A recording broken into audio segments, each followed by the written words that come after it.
nous allons voir s'intitule donc les Saintes Écritures et j'ai rajouté la loi d'amour. Les Saintes Écritures et la loi d'amour. Et au sommaire de cette première étude, ce préambule, nous allons voir d'abord l'importance de la parole de Dieu. Pourquoi la parole de Dieu est importante ou pas? En second lieu, nous allons voir l'importance de la croyance. Pourquoi croire en quelque chose est important et plus encore, si la Bible est importante, pourquoi croire en la Bible est important? Aujourd'hui, il y a beaucoup de personnes qui croient en certaines choses, mais il y a aussi beaucoup de personnes qui ne croient pas en certaines choses. Est-ce que c'est important aujourd'hui, dans un monde postmoderne, au XXIe siècle, de croire en quelque chose? Et enfin, on va voir oui. Si oui, il est important de croire, qui est digne de cette confiance? Parce qu'on va voir ensemble que lorsqu'on parle de croyance, il est question surtout de confiance. Donc je répète, 1, l'importance de la parole de Dieu, 2, l'importance de la croyance, et 3, si oui, il est important de croire, qui est digne de cette croyance ou de cette confiance? Pardonnez-moi, je me suis fait arracher ma dent. Lundi, ma dent de sagesse. Donc, si j'ai du mal à parler, c'est tout à fait normal. Donc, j'espère que les frères et sœurs prient pour moi. Donc, dans un premier postulat, vous aviez vu, je crois, avec Laurent Tader, pourquoi la Bible, est-ce que la Bible est fiable au niveau de son historicité, peut-être au niveau même scientifique et au niveau même des prophéties. Donc moi, je ne vais pas revenir là-dessus, mais je vais plutôt me focaliser sur l'étude de la parole de Dieu. Mais on va quand même revenir sur certains points pour mettre l'emphase dessus. Donc le premier point que nous allons voir, c'est l'importance de la parole de Dieu. Alors, est-ce qu'il y a une importance pour la Bible? Vous l'avez vu normalement avec Laurent, effectivement, la Bible, je l'espère, vous l'avez vu, est fiable. Mais j'aimerais revenir sur quelque chose. Quel est le but de la Bible? Je vous invite à aller dans Jean 20, le verset 24 à 29. Jean 20, le verset 24 à 29 que je vous ai affiché. Jean 20, le verset 24 à 29. Et ici, on essaie donc de voir l'importance de la Bible. Et le premier volet que nous allons voir, c'est le but de la Bible. Quel est le but de ce livre? Parce que vous savez que lorsqu'on veut comprendre quelque chose, il faut comprendre le but de l'auteur. Quel est le but que l'auteur a donné à ce livre? Dans Jean 20, le verset 24, le contexte immédiat ici, si vous lisez à partir du verset 1, que je n'ai pas affiché ici, c'est la résurrection de Jésus, qui est ressuscité donc le dimanche, donc le premier jour de la semaine. Et donc, ici, on a donc une interaction entre d'abord Thomas, appelé Didyme le verset 24, qui était l'un des 12, je vous lis. Il n'était pas avec eux lorsque Jésus vint. Parce que rappelez-vous, quand Jésus-Christ était ressuscité, il a fait un saut voir ses disciples. Et dans ce saut, entre guillemets, où il a vu ses disciples, Thomas, la Bible nous dit, n'était pas présent. Et donc Thomas arrive un peu en retard à la fête, comme on dit. Et donc le verset 25, il est dit, les autres disciples lui dirent donc, nous avons vu le Seigneur. Mais il leur dit, si je ne vois dans ses mains la marque des clous, et si je ne mets mon doigt dans la marque des clous, et si je ne mets pas ma main dans sa côte, je ne croirai point. Ici, Thomas a donc besoin d'avoir une expérience physique, palpable, avec Jésus, dans le seul but de quoi? De croire, c'est le verbe d'action ici.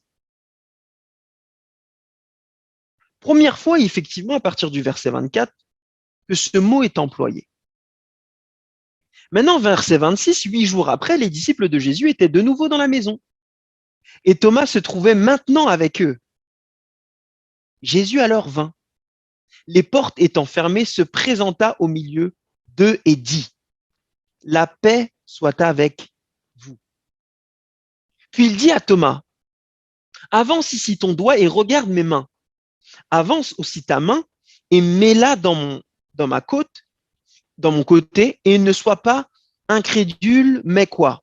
Mais crois. Deuxième fois que ce mot d'action, ce verbe d'action est mentionné. Thomas lui répondit quoi? Mon Seigneur et mon Dieu. Et Jésus lui dit, parce que tu m'as vu, tu as cru. Heureux ceux qui n'ont pas vu et qui ont cru. J'aimerais juste m'arrêter un petit peu sur ce texte.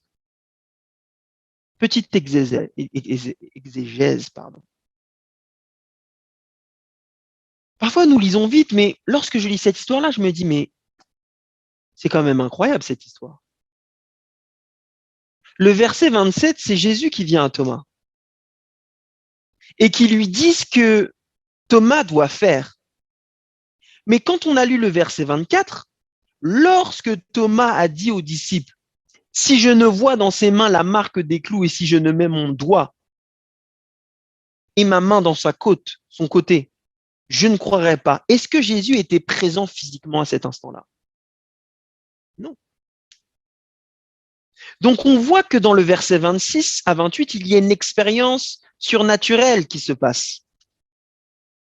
On voit que Jésus sait exactement ce dont t'avais besoin, Thomas. Thomas avait dit, si je ne te touche pas à tel endroit, je ne te croirai pas. Et Jésus, qui connaît toutes choses, vient et lui donne exactement ce dont il a besoin pour quoi? Pour croire. Ainsi, nous voyons donc un Thomas qui a eu une expérience avec Jésus dans le simple but de quoi? De croire. Et d'ailleurs, le verset 30 au verset 31 va nous confirmer cela et va nous donner le but de la Bible. Jésus a fait encore en présence des disciples quoi? Beaucoup d'autres miracles qui ne sont pas écrits dans ce livre. Mais ces choses ont été écrites, la parole, afin que vous croyiez que Jésus est le Christ, le Fils de Dieu, et qu'en croyant, vous ayez la vie en son nom. Voici, mes frères et sœurs, le but de la Bible. Ces choses ont été écrites afin que vous quoi? Croyez, la croyance. Et que par cette croyance-là, vous ayez quoi? La vie en son nom. Et la question que j'aimerais vous poser à ceux et celles qui entendent, mais croire en quoi? Quelles choses, mes frères et sœurs, ont été écrites? De quelle écriture ici il s'agit? Car vous savez que dans Jean 20, le verset 3, à la résurrection de Jésus-Christ, est-ce que le Nouveau Testament, mes frères et sœurs, était écrit à cette époque-là? Non.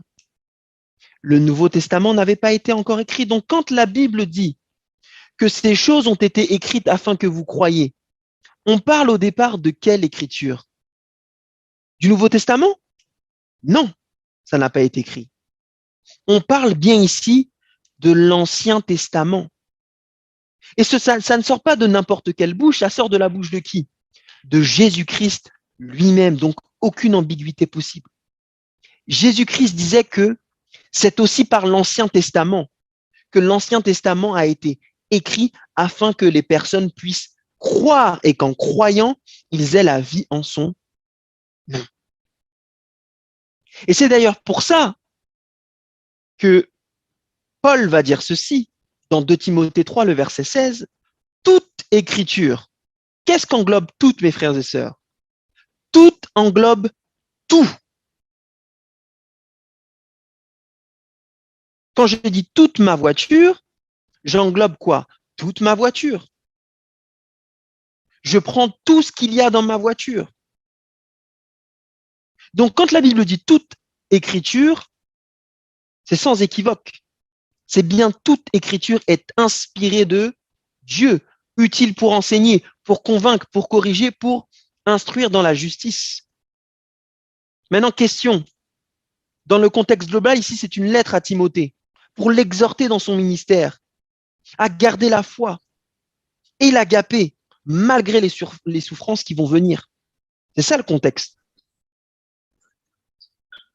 Et Paul va mettre en garde. Timothée va lui dire, hé mon gars, dans les derniers temps, attention, il y aura des faux prophètes qui vont vous enseigner toutes choses tordues. Mais toi, reste dans les Écritures. Et il lui dit, toute Écriture est inspirée de Dieu. Mais à cette époque-là, mes frères et sœurs, est-ce que le Nouveau Testament était écrit? Non. Donc, toute Écriture inclut quoi? L'Ancien Testament.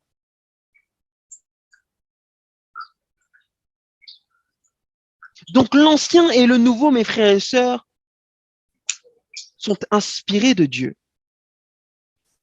Et le but de l'Ancien et du Nouveau Testament est de vous emmener, moi et vous, à croire en quelque chose. Dans le but de nous donner quoi? La vie. Et j'aime bien ce que dit Paul, qui va compléter ce que Jésus-Christ dit. Il va dire, afin que l'homme de Dieu soit accompli et propre à toute bonne œuvre. Le mot d'ailleurs accompli ici, c'est le mot perfection.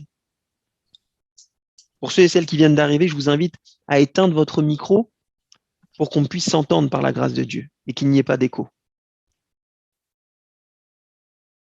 Donc, pour récapituler juste ce point-là. Le but de la Bible, c'est quoi? C'est de croire. La Bible est un livre qui a été écrit afin de nous emmener à une croyance. Maintenant, une croyance en quoi? En toute l'Écriture, l'Ancien et le Nouveau Testament. Autrement dit, la Bible ne veut pas simplement que nous croyions en ce qui a été dit dans le Nouveau Testament, mais également dans le Nouveau.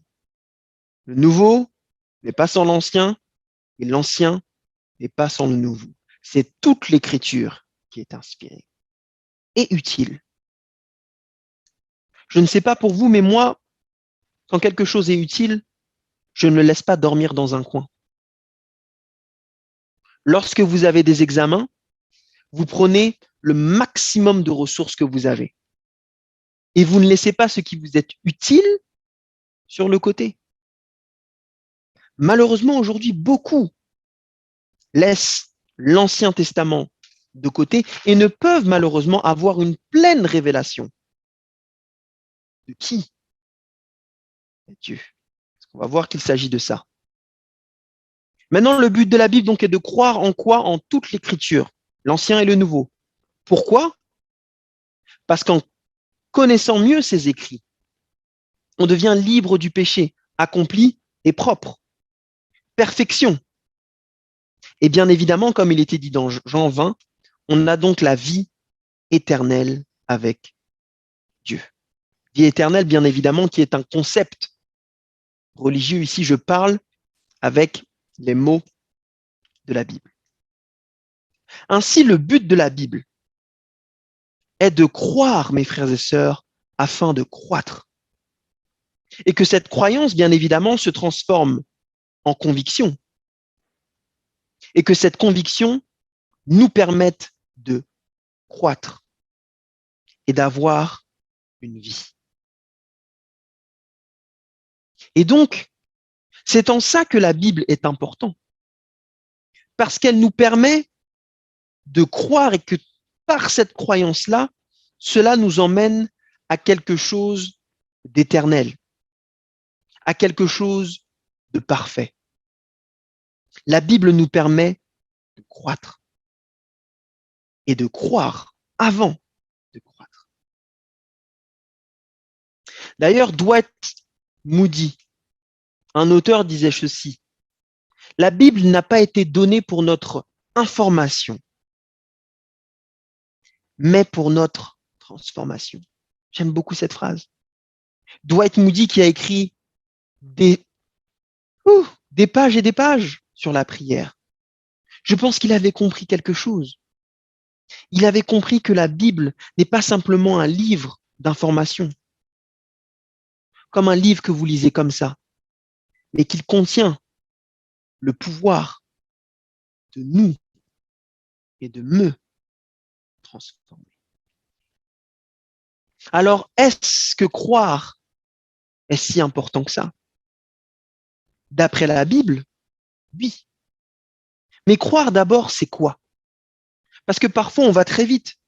Vous savez, quand nous, les chrétiens, on est entre nous, on parle avec des mots religieux, mais lorsqu'on parle de croyance, c'est pas si évident que ça, avec les gens qui ne sont pas confortables avec la religion. Lorsque vous lisez la définition du dictionnaire, tout dictionnaire confondu, Larousse, Oxford, tout ce que vous voulez, croire, c'est penser que quelque chose est véritable, vraisemblable ou possible. Donc on voit déjà que lorsqu'on parle de croyance, il y a cette notion de vérité. Il n'y a personne ici qui pense croire à quelque chose ou à quelqu'un qui est faux. La croyance est forcément liée à quelque chose qui est du domaine du véritable, du vraisemblable ou alors du possible. Et lorsqu'on revient sur le verset de Jean 20, le verset 30, la Bible nous dit quoi? Afin que vous croyez. Et le mot croire ici vient du mot pistéo,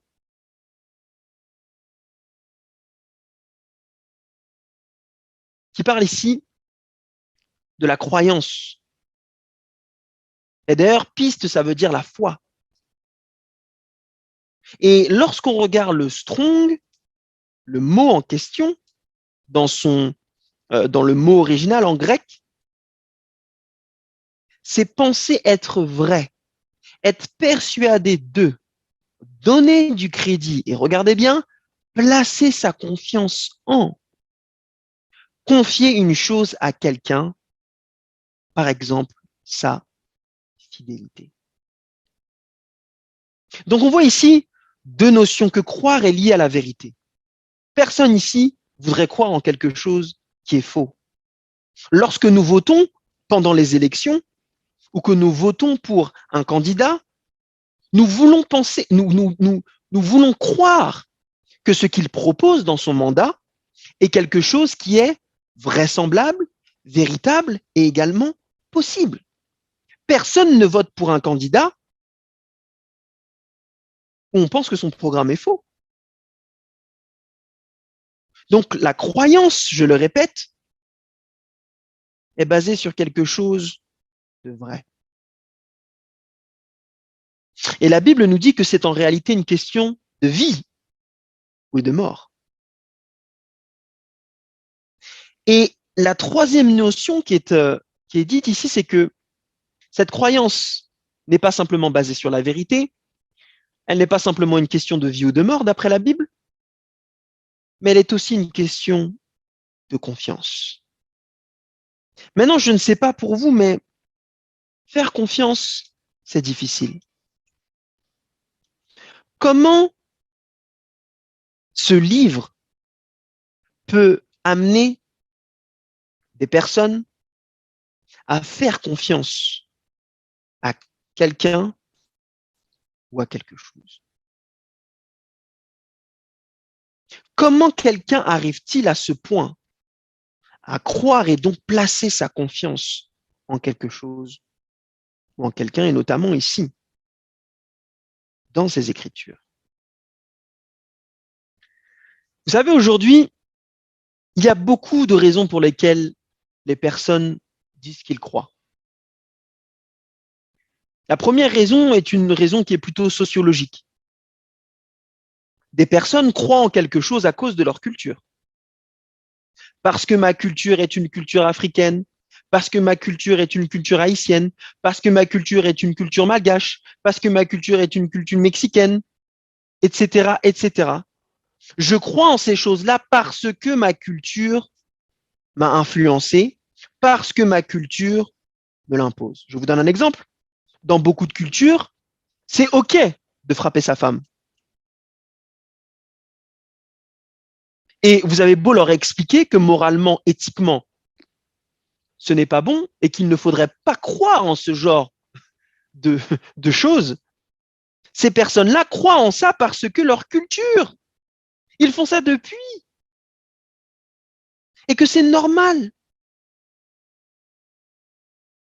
Mais est-ce une bonne raison de croire parce que la culture le dit?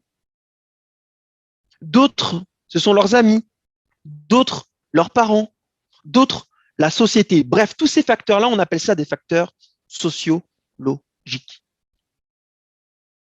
Ensuite, il y en a qui croient à cause de facteurs psychologiques. Ils préfèrent croire telle chose parce que c'est plus confortable de croire ça. D'autres veulent croire en cette chose-là parce qu'ils veulent avoir de l'espoir. D'autres croient en cette chose-là pour avoir une identité, un but dans la vie. J'aime bien prendre l'exemple de la politique parce que c'est exactement ça. Et d'autres veulent croire pour avoir une paix d'esprit. Et donc la sociologie, la psychologie sont des raisons pour lesquelles des personnes croient en quelque chose. Et ensuite, bien évidemment, il y a un facteur religieux. Des personnes croient à cause de leur église. Des personnes croient à cause de ce qu'on appelle des gourous, donc des personnes mal intentionnées. Des personnes croient à cause d'un livre sacré. Et ici, on parle de toute religion confondue. Et d'autres veulent croire basé sur leur pasteur ou leur leader spirituel. Alors, est-ce que toutes ces raisons-là, sont les bonnes pour croire? Pour ceux qui connaissent Blaise Pascal, un auteur que j'aime beaucoup et qui dit beaucoup de choses vraies, il va dire dans l'art de persuader, les gens arrivent presque invariablement à leur croyance. Non pas sur la base de preuves, mais sur la base de ce qu'ils trouvent attirant. Quelle citation, mes frères et sœurs, bouleversante, Blaise Pascal. Une citation qui est encore vraie aujourd'hui, je le pense, au XXIe siècle.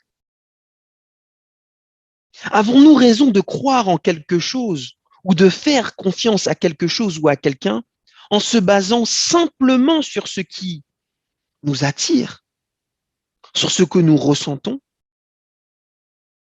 Devrions-nous pas croire, mes frères et sœurs, sur la base de certaines évidences?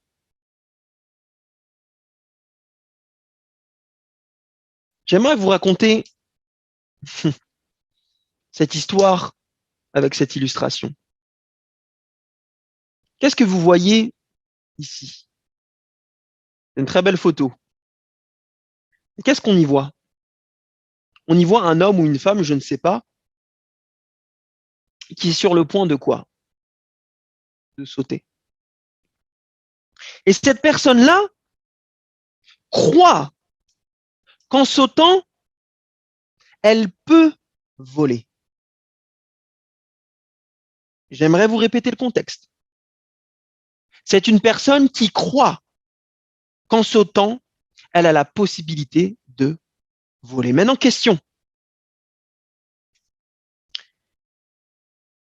Est-ce que vous pensez que cette personne-là a réussi à voler? Regardez bien. A-t-elle un équipement? Est-elle dans un ballon gonflable? Est-elle dans quelque chose qui puisse voler? Mais cette personne-là croit qu'elle peut voler. Mais est-ce que le fait de croire que l'on peut voler va faire en sorte que dans la réalité, cette personne-là peut voler? La réponse, mes frères et sœurs, est non. Ce n'est pas parce que vous croyez en votre cœur, que vous croyez avec vos ressentis, que vous avez la possibilité de voler, que dans la réalité, vous pourrez voler. Vous savez pourquoi? Parce qu'il y a ce qu'on appelle la loi de la gravitation universelle de Newton, qui a démontré qu'il y avait une force gravitationnelle, qui d'ailleurs diminuait avec le carré de la distance, mais je ne vais pas rentrer dans le détail. Mais autrement dit, lorsque vous jetez quelque chose, cette chose-là, à cause de la loi de la gravité, est attirée vers le bas. Et ça, mes frères et sœurs, c'est une loi universelle, une loi dans la nature. Autrement dit, ce que vous devez croire doit être basé sur quelque chose de vrai, qu'elle soit scientifique, littéraire, nous allons peut-être le voir ensemble, qu'elle soit expérimentale, comme la loi de la gravité. Et donc, ainsi, notre croyance ne doit pas être basée sur une attirance, une envie, ou simplement sur des émotions, mais sur quelque chose qui est réellement digne de votre confiance et de la mienne.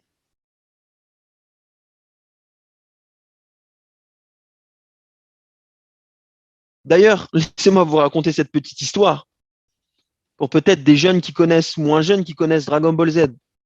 Je vous invite absolument pas à regarder ce manga, mais bref. Vous savez que des hommes et des femmes ont toujours été passionnés par ça. Moi-même, quand j'étais petit, je regardais. Et donc, j'avais lu un article qui nous racontait la mort d'un jeune homme, un Asiatique, qui est mort, vous savez comment? Vous savez que dans ce dessin animé-là, les personnages utilisent la colère pour avoir plus de puissance, pour se transformer en Super Saiyan. Et ils crient comme ça, ah!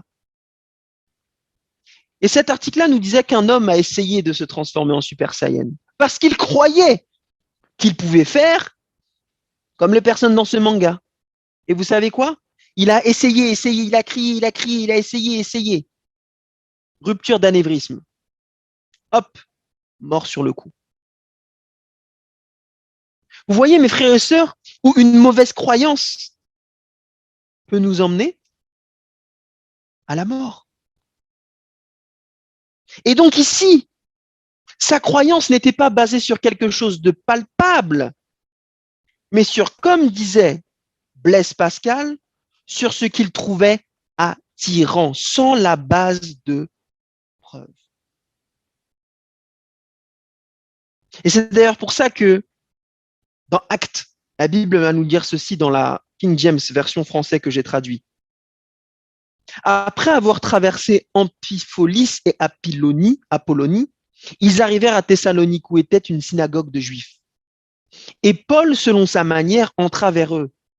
Et durant les 3 jours de sabbat, ils raisonnèrent avec eux sur les Écritures, ouvrant et alléguant que Christ a dû souffrir et ressusciter d'entre les morts, et que ce Jésus que je vous prêche, c'est le Christ. Voyez-vous, mes frères et sœurs, pour ceux et celles qui peut-être découvrent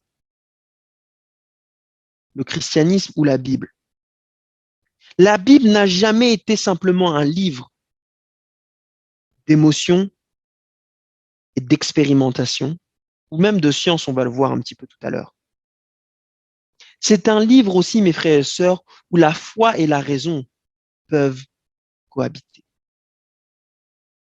Et nous avons l'exemple ici d'un homme, Paul, qui a existé historiquement, qui raisonnait, donc qui donnait des raisons de croire avec les Écritures. C'est pour ça que la Bible va dire à plusieurs endroits, venons et plaidons, venez et raisonnons. Comme dans l'histoire de Thomas. Dieu a donné des raisons à Thomas de croire. Votre croyance, mes frères et sœurs, doit être basée sur une connaissance qui est vraie, véritable, et également palpable. Alors, on va voir ensemble que c'est un mix de beaucoup de choses, mais c'est déjà une première étape. C'est d'ailleurs pour ça que le même Paul qui va écrire dans Colossiens va dire prenez garde que personne ne fasse de vous ça proie par la philosophie et par une vraie tromperie, s'appuyant sur la tradition des hommes, sur les rudiments du monde et non sur le Christ. Lorsqu'on parle de philosophie, ici on parle de connaissance.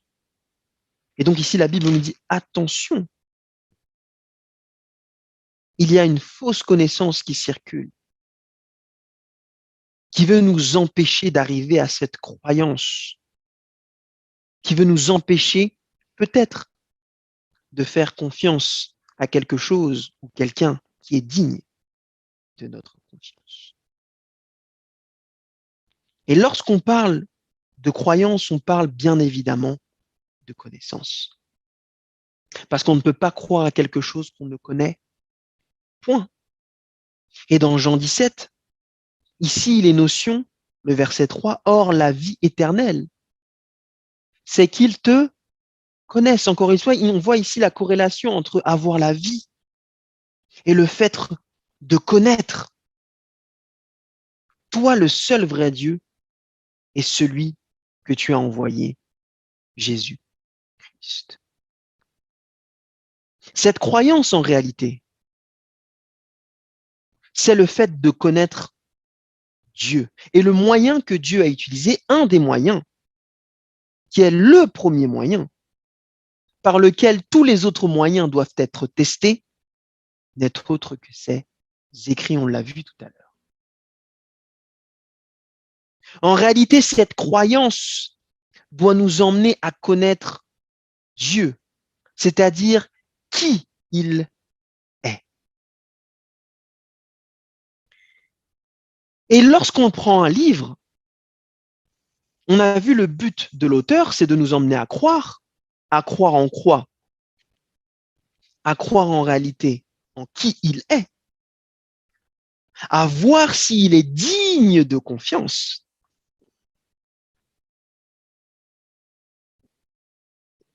Il nous faut, mes frères et sœurs, aller dans le début de ce livre. Pourquoi?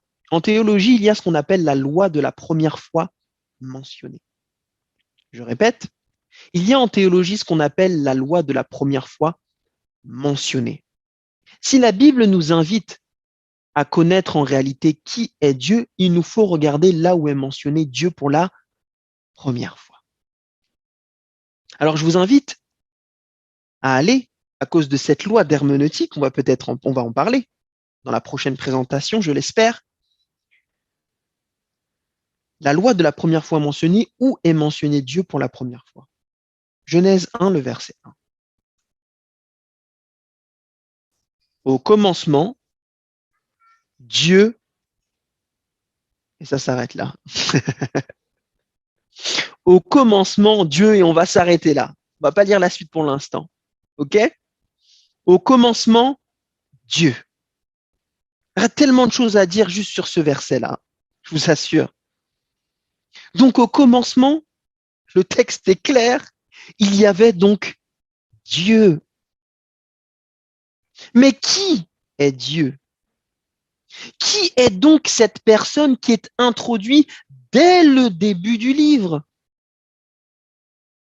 On a compris que le but de ce livre était de croire. Et qu'en croyant, nous avons cette connaissance. Et que cette connaissance nous emmène à connaître Dieu. Et qu'en connaissant Dieu, nous ayons la vie. Mais qui est Dieu? Car toute parole est inspirée de qui? De Dieu. Mais qui est ce Dieu? Puisque ce livre, en réalité, reflète qui il est.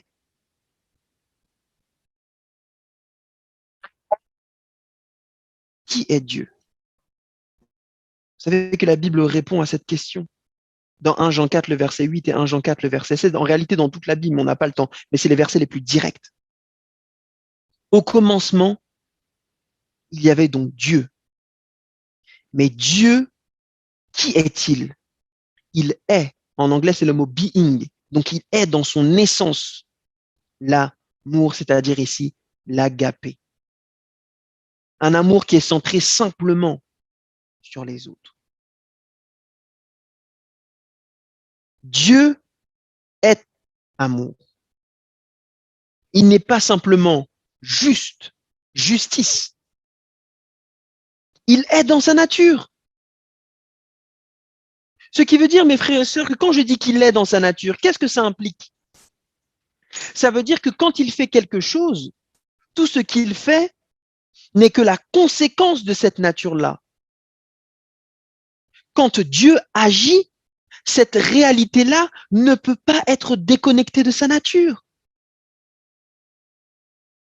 Dans un sens, et attention, je mets des guillemets, Dieu est limité par sa nature. Autrement dit, tout ce qu'il fait doit être en accord avec cette nature qui est amour. Puisque la Bible déclare aussi dans Hébreux que Dieu ne change pas, qu'il est le même hier, aujourd'hui et demain. Donc s'il a été amour dans Genèse 1, aujourd'hui aussi, il l'est toujours. Et donc quand on comprend ça, on comprend, mes frères et sœurs, que tout ce qui a été écrit doit être vu dans ce prisme-là. Dieu est cette chose-là. Et c'est mentionné dès Genèse. Parce que si Dieu est amour, cela veut dire, mes frères et sœurs, que l'amour, c'est lui. L'amour n'est pas simplement un sentiment dans la Bible. L'amour n'est pas simplement une émotion dans la Bible. L'amour n'est pas simplement également un principe. C'est surtout en réalité dans la Bible une personne. La Bible, l'Ancien et le Nouveau Testament, c'est un livre, mes frères et sœurs, qui est personnel, qui nous raconte l'histoire d'une personne, quelque chose donc de palpable, de vraisemblable. Quelqu'un avec un caractère, des émotions, des principes, des interactions. Dieu est amour. L'amour, c'est lui. L'amour, mes frères et sœurs, c'est lui. Et vous savez ce que la Bible nous dit sur l'amour? 1 Corinthiens 13, chapitre par excellence, écrit par Paul, qui écrit à l'église de Corinthe, qui veulent leur rappeler, les gars, il y a tellement de divisions dans votre église, revenez aux fondamentaux. L'amour est d'abord patient, mais le verset 5, on nous dit quoi? Qu'il n'est point malhonnête et ne cherche point son intérêt. Autrement dit, si Dieu est amour et que l'amour, c'est lui, c'est une personne, son amour ne recherche que l'intérêt de qui? De l'autre. Et c'est dans cet intérêt-là, dans cet amour-là, dans l'intérêt de l'autre qu'au commencement, Dieu quoi? Créa les cieux et la terre. Et j'aimerais d'ailleurs vous donner une illustration pour ceux et celles qui sont parents. Vous avez procréé dans l'amour. C'est parce que deux individus s'aimaient, je l'espère, je parle de ceux qui sont, voilà quoi, hein. C'est parce que deux individus s'aiment dans l'idéal que Dieu avait fait au départ, que cela emmène à une création à leur image. Et donc, dans sa nature, amour, agapé, Dieu va donc créer dans Genèse 1 une réalité, des paramètres, des lois qui doivent être en harmonie forcément avec qui il est, sa nature. Et c'est d'ailleurs pour ça, mes frères et sœurs, que ces paramètres, ces lois, cette réalité que Dieu va créer, qui est en harmonie avec sa nature, dans ces saintes écritures, c'est ce que j'appelle sa loi d'amour.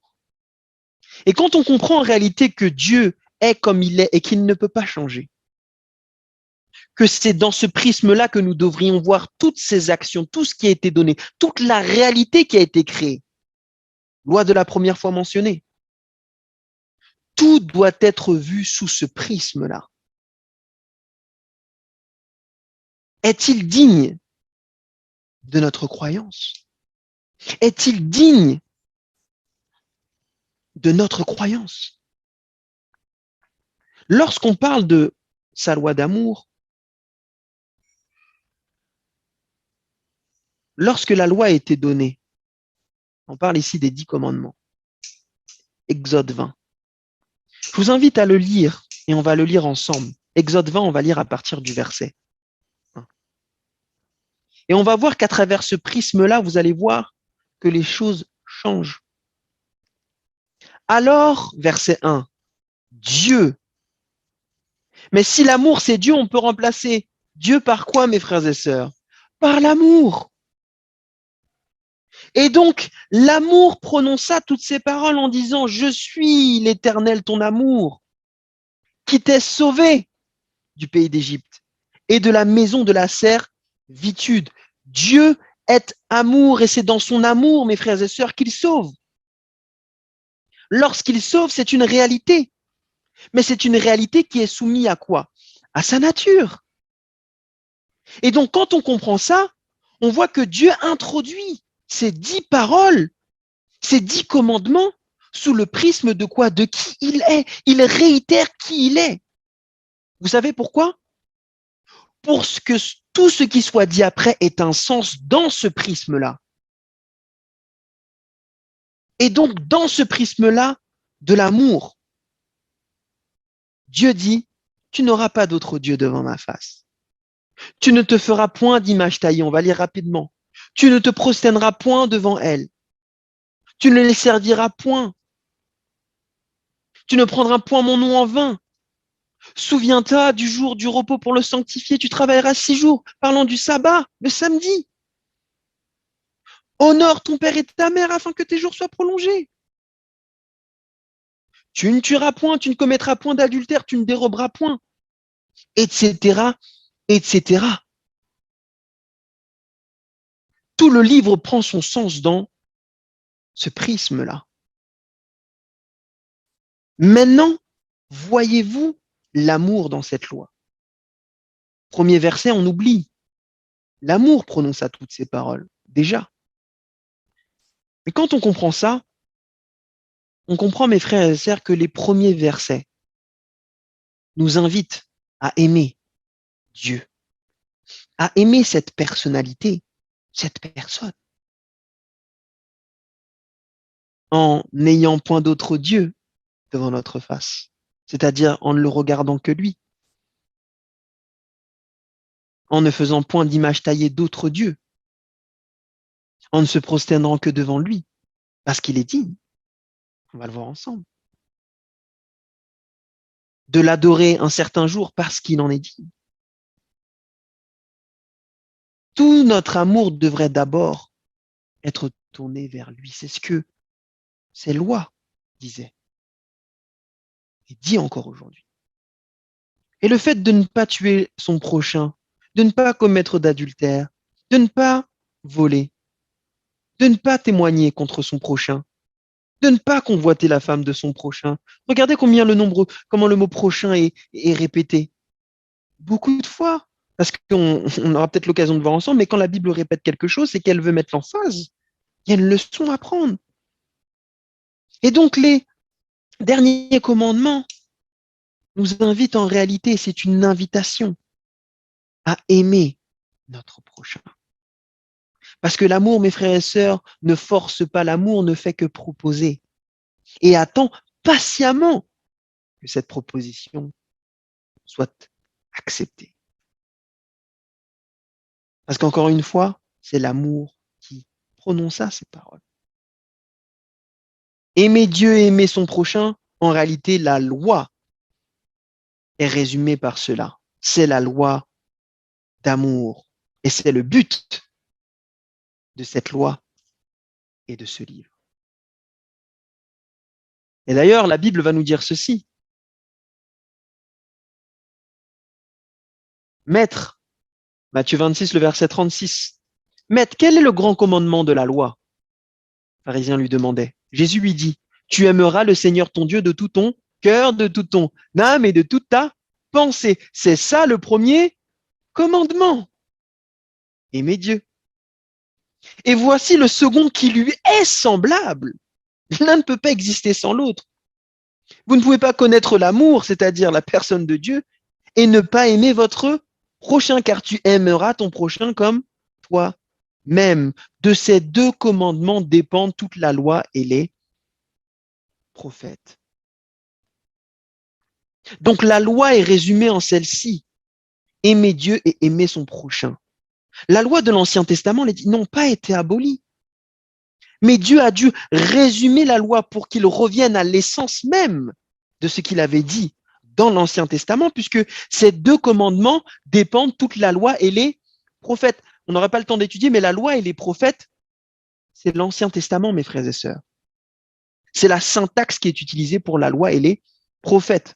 Rappelez-vous Matthieu 5, le verset 17, je crois. Ne croyez pas que je sois venu abolir la loi et les prophètes. Non, je ne suis pas venu pour abolir, mais pour accomplir, disait Jésus-Christ. Sermon sur la montagne, Matthieu 5. Je crois à partir du verset 17. C'est juste que les pharisiens avaient oublié l'essence de la loi. Ils avaient oublié qui était en réalité celui qui avait donné la loi. Et il va donc la résumer. Une loi, mes frères et sœurs, d'amour. Et Salomon, dans sa sagesse, encore un personnage qui a existé, va dire celui qui recherche la justice et la miséricorde trouvera la vie. La justice et la. Alors le mot justice ici peut être remplacé par loi. Celui qui recherche la loi et la miséricorde trouvera quoi? La vie, la justice et la gloire. Donc lorsque vous trouvez l'amour, vous trouvez en réalité quoi? La vie et le bonheur, la gloire. Mais la question que j'aimerais vous poser, c'est, trouvons-nous ça aujourd'hui? La réalité, mes frères et sœurs, est que non. Nous avons du mal à voir cette loi d'amour. Nous avons du mal à voir qui est cette personne qui s'est présentée dans ce livre. Car il s'est passé un événement dans Genèse 3. On nous dit que l'Éternel, l'amour, appela Adam et lui dit, où es-tu? Et il répondit, j'ai entendu ta voix dans le jardin et j'ai craint parce que je suis nu et je me suis caché. Je ne sais pas pour vous, mes frères et sœurs, mais quand quelqu'un vous aime, vous appelle, vous courez normalement à lui. Mais là, Adam et Ève se cachent. Et Dieu lui dit, mais qui t'a montré que tu es nu? As-tu mangé de l'arbre dont je t'avais ordonné de ne pas manger? Et Adam répondit, la femme que tu as mise auprès de moi m'a donné du fruit de l'arbre et j'en ai mangé. Et l'Éternel, ton amour, dit à la femme, pourquoi as-tu fait cela? Et la femme répondit, le serpent m'a séduite et j'en ai mangé. Voyez-vous, Genèse 1, Dieu a créé des paramètres autour de cette loi d'amour. Des paramètres de vie, de joie, de bonheur, de non-culpabilité, d'aucune honte, d'aucune souffrance, d'aucune mort en opposition donc à la vie. Et voici que lorsqu'ils ont écouté les mensonges de ce serpent, cet ennemi, ce médium, voici un épisode qui est différent. L'amour qui vient vers eux, je le pense comme il avait coutume de le faire, Dieu. La réaction d'Adam est différente. Nous voyons un état de peur, d'éloignement de Dieu, de culpabilité, de honte, de souffrance, de mort, de malheur et d'accusation. Il semblerait que Adam et Ève aient commencé à perdre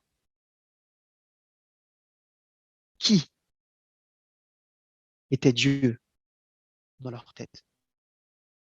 Ils ont commencé à perdre la connaissance de qui était Dieu. Et aujourd'hui, c'est l'état de notre monde.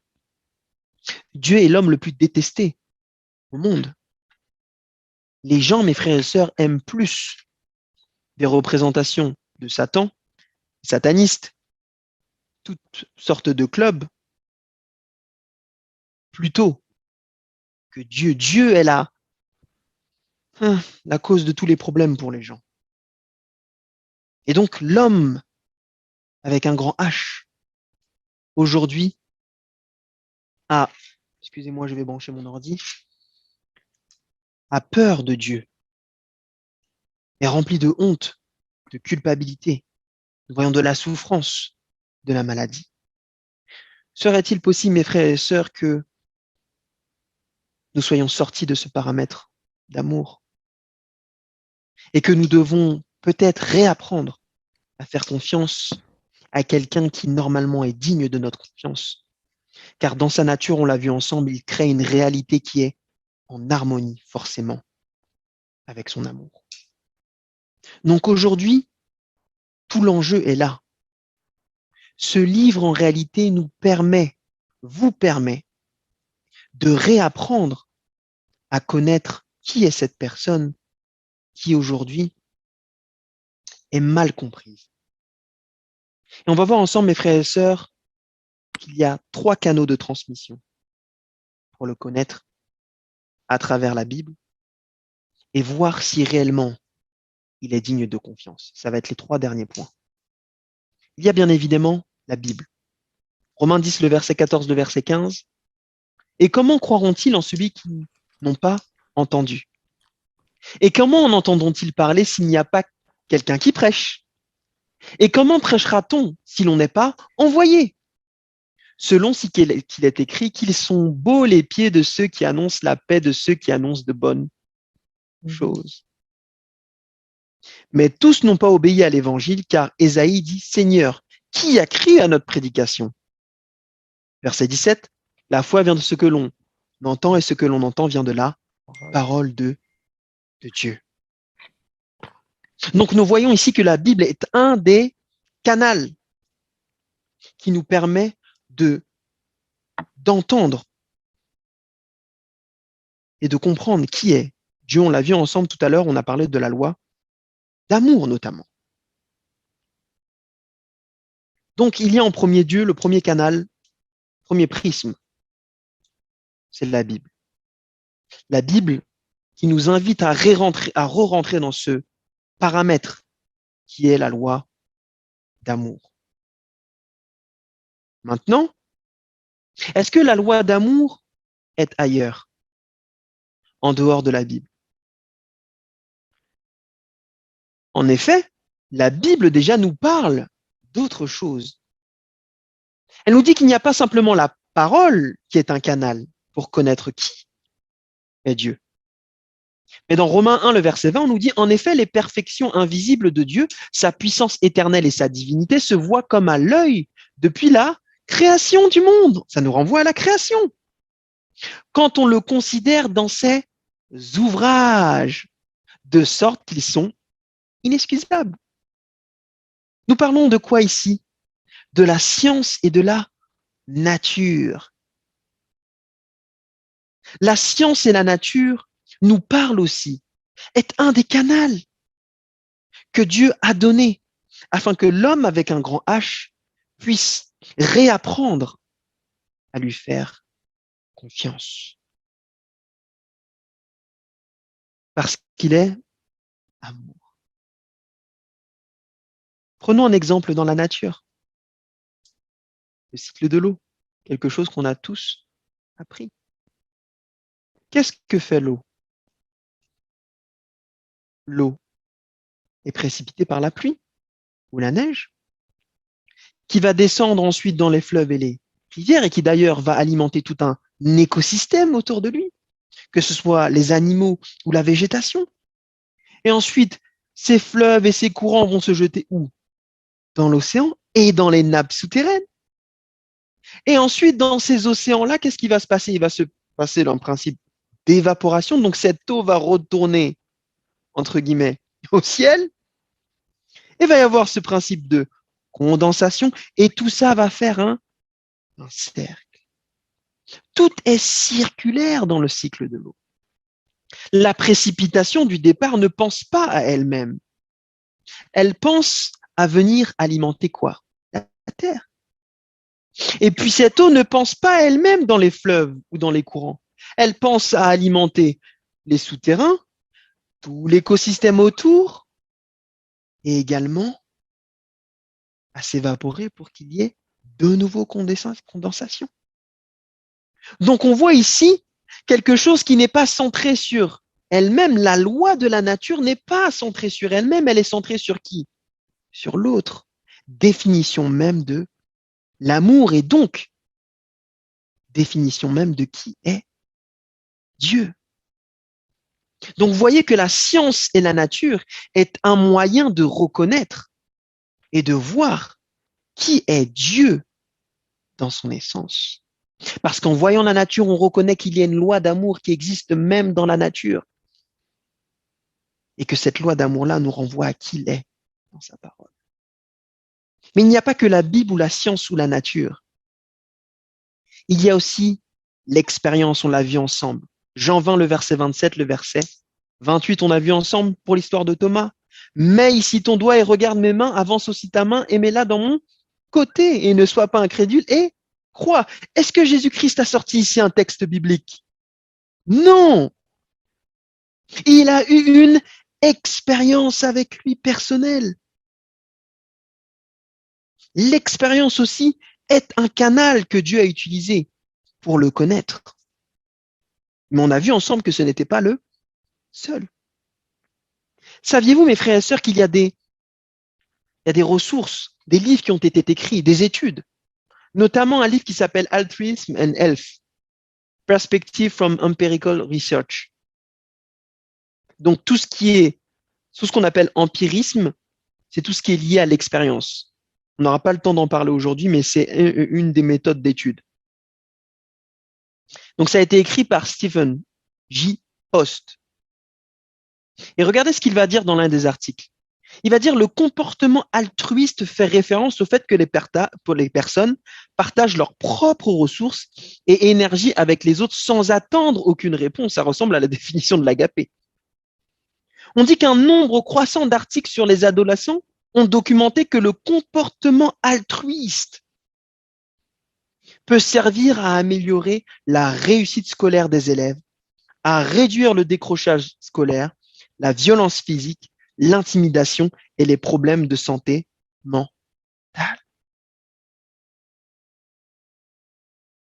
L'expérience, le fait d'être tourné vers l'autre est bon pour votre santé.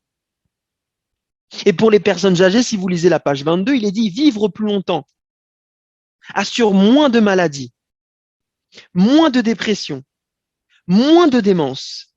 Et en général, les personnes qui sont altruistes et qui sont engagées dans une démarche altruiste, par exemple dans le bénévolat, vivent plus longtemps que ceux qui n'en font pas.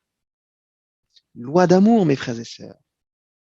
L'expérience, lorsqu'on est tourné vers les autres par amour, c'est bénéfique pour notre santé. Et d'ailleurs, vous connaissez tous ce schéma, l'O2 qui est le dioxygène et le CO2 qui est le dioxyde de carbone. Vous savez que les plantes donc rejettent de l'O2 que nous-mêmes nous respirons et ainsi de suite. Autrement dit, s'il n'y a pas de respiration, il n'y a pas de vie. Encore une fois, c'est circulaire. C'est circulaire. Maintenant, question. Regardez bien ces deux images. Si je vous mets un sac sur la tête, vous vous mettez un sac sur la tête, ok? Il y a une loi qui dit que pour vivre, nous avons besoin de respirer quoi? Du dioxygène. Autrement dit, si vous mettez un sac sur votre tête, que se passe-t-il? Vous devenez donc un hors-la-loi puisque vous ne pouvez plus respirer de l'O2.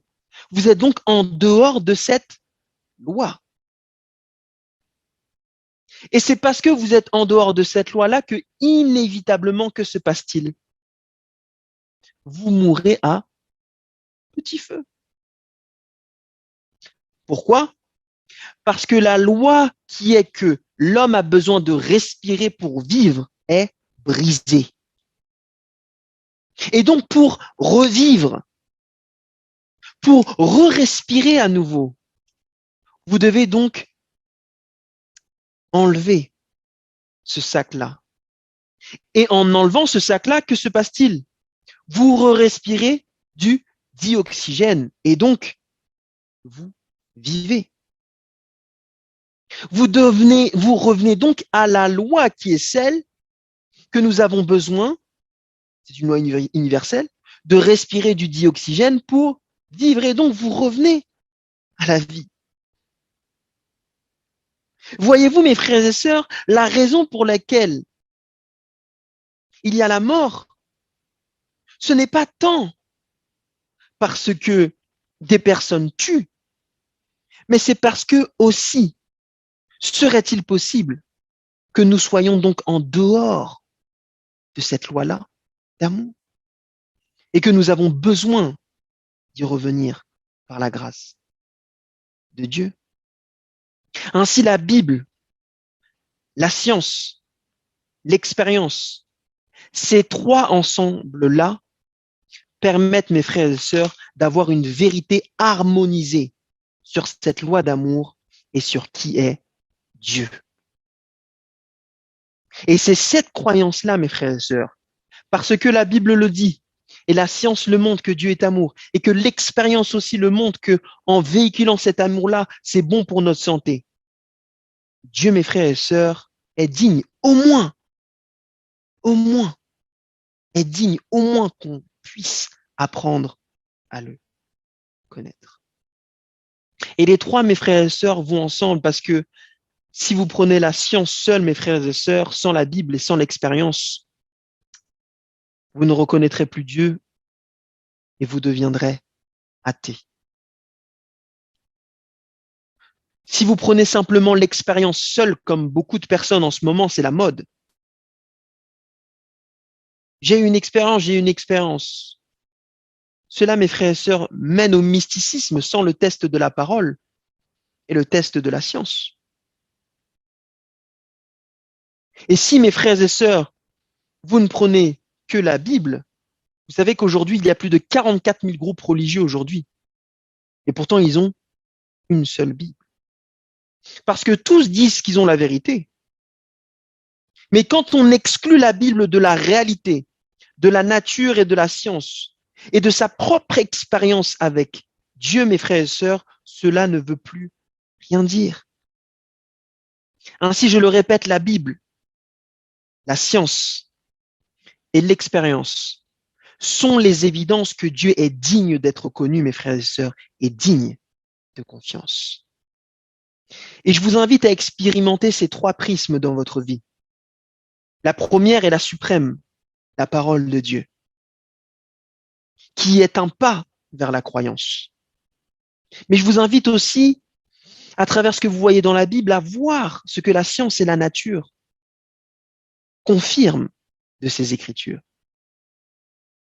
Et je vous invite aussi, bien évidemment, à avoir une expérience personnelle avec cette personne qui est Dieu. Parce que cela va vous emmener à une croyance, à quelqu'un qui est digne, parce qu'il est amour.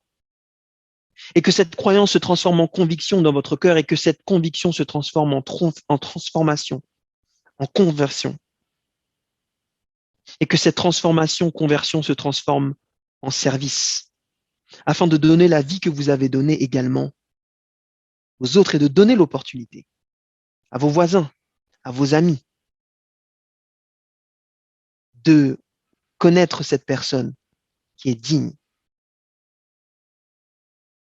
de notre croyance et de notre euh, de notre croyance, pardon, et de notre confiance. Je vous invite à prier, mes frères et sœurs, et vraiment pour ça, et nous allons voir dans les prochaines études, nous verrons donc comment comprendre maintenant et étudier la Bible en utilisant ce prisme et en utilisant d'autres règles qu'on va voir ensemble. Où on parle de présupposition et aussi également d'herméneutique. Prions ensemble. Notre Dieu, notre Père, notre Roi, oui, Père éternel, tu es digne de notre confiance. Dans un monde, Père éternel, où croire ne fait pas l'unanimité, ou même croire en ce qui est faux fait l'unanimité, où Seigneur Dieu, ce n'est plus à la mode de croire en quelque chose. Et pourtant, Père éternel, nous croyons en toutes sortes de choses constamment. Nous croyons ce que nous lisons dans les journaux. Nous croyons ce que nous entendons à la télévision, sur les réseaux sociaux. Et pourtant, Père éternel, tu es celui qui est oublié. Oui, tu nous rappelles à travers tes saintes écritures que tu es digne de notre confiance. Tu es celui, Seigneur Dieu, qui mérite d'être connu. Parce que cette croyance, Père éternel, est la clé de l'humanité. Elle est la clé pour redonner la vie à ceux qui sont morts dans leur cœur. Ô Seigneur Dieu, ouvre le cœur de ceux qui ont entendu ce message, afin qu'ils puissent juste être curieux et essayer à leur niveau. Parce que c'est là que tu nous prends, Père éternel, à notre niveau. Comme cette célèbre enseigne, tu nous dis, venez comme vous êtes. Oui, tu nous prends comme on est. Que cela puisse susciter une curiosité afin de connaître qui réellement tu es. Seigneur Dieu, je prie afin que cela puisse être mon expérience aussi personnelle et l'expérience des personnes qui ont entendu ce beau message. Au nom de Jésus, nous t'avons prié. Amen.